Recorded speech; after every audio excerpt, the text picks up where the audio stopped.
Israel just launched a major attack against Iran, and we got a ding on the Pizza Index. What do you guys like on your pizza? You guys like Hellfire missiles on your pizza? Well, the Pentagon does. I think they're extra spicy for anyone who likes jalapenos on their slice. But be careful, I hear they clear out rooms pretty well. Long story short, in 1991, a Domino's pizza guy named Frank Meeks made the rounds on various news outlets to talk about the fact that sales went through the roof on a particular date. Meeks ran multiple stores, so this was really easy for him in particular to notice. The date was August 1st, 1990, the day Saddam Hussein was solidifying plans to invade Kuwait. When more and more people caught wind of this, they started doing what people do. They dug into it, and they looked back through time and noticed a repeating pattern.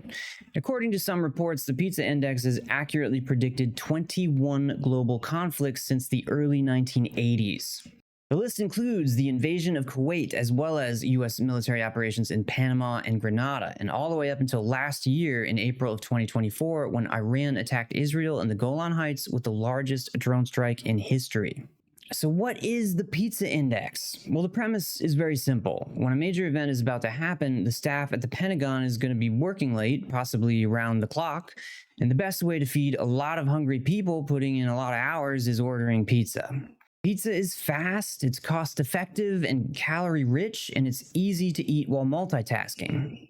And that's why, even though there are lots of fast food places inside the Pentagon complex itself, we still see pizza orders spike during big news events, because pizza is just easier when it comes to big group orders. And this isn't totally new information. The Pizza Index, or Pizza Meter, dates back at least to the Cold War.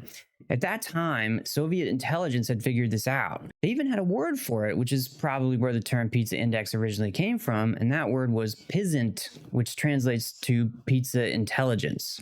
Soviet agents noticed the same thing that we're noticing now, that big food orders from takeout places would spike just before the US launched some kind of military operation. So they monitored the areas surrounding American government facilities and watched to see when big food orders went down, because that was a possible indication that something more sinister was also about to go down.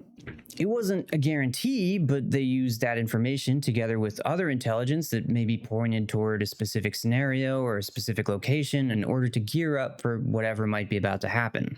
And this is just one example of how regular data is used to gather intelligence to puzzle out complex pictures of what global adversaries might be planning.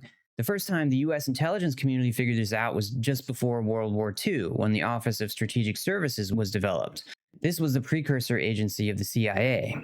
I talk a little bit about that history in the video I did about the Simple Sabotage Field Manual, which is a declassified guide for resisting tyranny for everyday people using everyday tools and systems. So check that out if you haven't yet. It's actually insanely easy to gather this kind of data yourself. I wouldn't recommend it because, again, there's no real way to know why people make big food orders sometimes. Impending global destabilizing conflict is just one possibility. They could also be having a birthday party or, I don't know, watching Full Metal Jacket for the 500th time that month. There's just no way to know. But in order to see the delivery activity at a particular restaurant, you could just load up Google Maps and it'll show you in real time how busy they are. Any spikes in delivery you see, well, check the news later and see whether or not the Iranian top brass just all exploded. Nowadays, state-run intelligence operations have a ton of tools to work with, and I'm sure they're able to monitor things like fast food orders with astounding ease. They're probably even watching the delivery happen live with all their spy satellites. And since Trump leaked the resolution of US spy satellites during his first term, he just shared out a classified image right on social media, we know that those things can see everything. Foreign powers are watching those deliveries and finding out the delivery guy has something on his neck that maybe he should go get checked out. But they're also analyzing other data points too, because just one indicator isn't enough to be sure. They check out things like Uber and Lyft data and electricity use around areas of government activity. And at some point, if not already now, intelligence agencies will put together early warning systems that use predictive AI technology to scan the wealth of data and figure out when something concerning is about to happen. And rest assured that one of those indicators will be the Pizza Index. Don't forget to like and subscribe and check out my other videos about big social issues, political happenings, and historical human-caused disasters. Make sure to comment if you want to get in on the discussion and stick around to see whatever bizarre system of human invention we cover here next. And remember, while you're out there in the world, let's do some good in whatever way we personally can in our own little corners of influence. You pizza-licious intelligence operative, you. I'll see you in the next one.